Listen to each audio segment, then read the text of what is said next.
Abena, a beautiful dark-skinned woman, suspected her husband of cheating.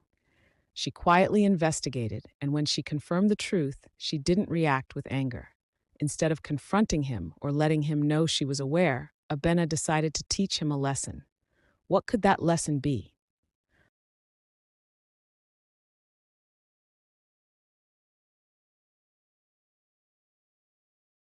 In the bustling heart of Accra, where traffic jams competed with street vendors for attention, lived Abena, a successful woman in her early 30s.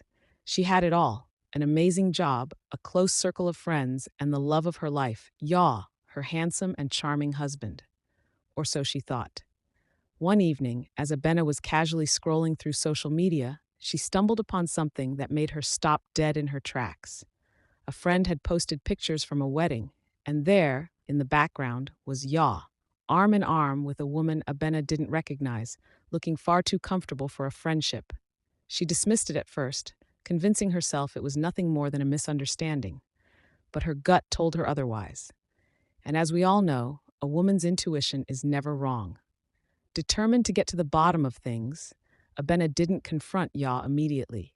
Instead, she channeled her inner detective, turning to her closest friend, Essie, who was always up for a good laugh and an even better plan. Together, they cooked up a way to teach Yaw a lesson that neither of them would ever forget. Ezzy and Abena decided to gather evidence first. With the help of a few friends, they kept an eye on Yaw's movements, and it didn't take long before the truth revealed itself. Yaw was indeed sneaking around with another woman, and worse, he was taking her to all the places he used to take Abena. The audacity! But rather than lose her cool, Abena played it smart. "I won't let him know I'm on to him," she said to Essie, her eyes gleaming with mischief. "I'm going to flip the script." Phase 2, playing the fool. For the next few weeks, Abena acted as if everything was fine. She cooked Yaw's favorite meals, smiled at him like nothing had changed, and even planned romantic dates. Yaw, oblivious to the fact that he'd been caught, continued his double life, thinking he was getting away with it. Little did he know that Abena had a grand finale in store for him. Abena decided to throw a small get-together for close friends and family, with Yaw being the guest of honor. She also invited his side piece, without Yaw knowing, of course. The plan was simple: create a situation where Yaw would have to confront both women at the same time. On the day of the party, Abena wore a stunning kente dress and greeted guests with her usual warm smile.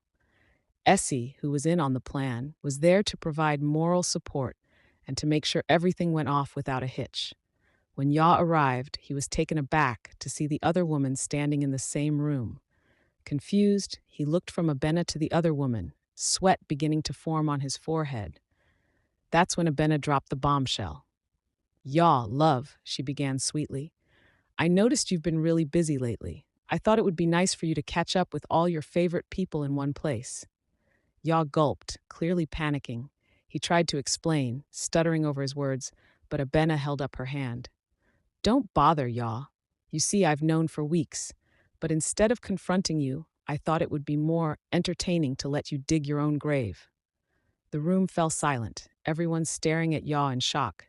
The side piece didn't know what to do, her face turning red with embarrassment. Yaw, caught red-handed, stood frozen, not knowing whether to apologize or run for the door. But Abena wasn't finished. "You've been running around like a bad Nollywood actor, thinking you're in some kind of secret love affair," Abena said, laughing.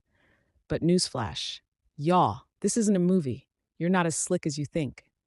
With that, the room erupted in laughter, and Yaw realized just how ridiculous he had been. Humiliated and exposed, he had no choice but to apologize. But by that point, Abena was already beyond caring. The lesson. As the guests left and the night wound down, Abena sat with Essie, sipping on some wine. "So, what now?" Isai asked, still giggling at Yaw's shocked expression. Abena smiled and shrugged. "I learned something important today. Cheating partners think they're playing you, but really, they're the joke. The best revenge isn't getting angry, it's showing them that you're smarter than they'll ever be." Yaw tried to make amends, but Abena had already decided that her future didn't include him. She moved on, stronger and more confident, knowing that she deserved better. And while she didn't regret her marriage, she was grateful for the lesson it had taught her. Never settle for someone who thinks they can play games with your heart. Sometimes life throws us curveballs, like a cheating partner who thinks they're smarter than everyone else. But rather than letting it break you, take a page out of Abena's book. Handle the situation with grace, humor, and a little bit of creativity. In the end, you'll come out on top, wiser and more empowered, while the cheater is left holding the pieces of their own shattered ego. After all, life's too short to be played, and way too short to take it too seriously.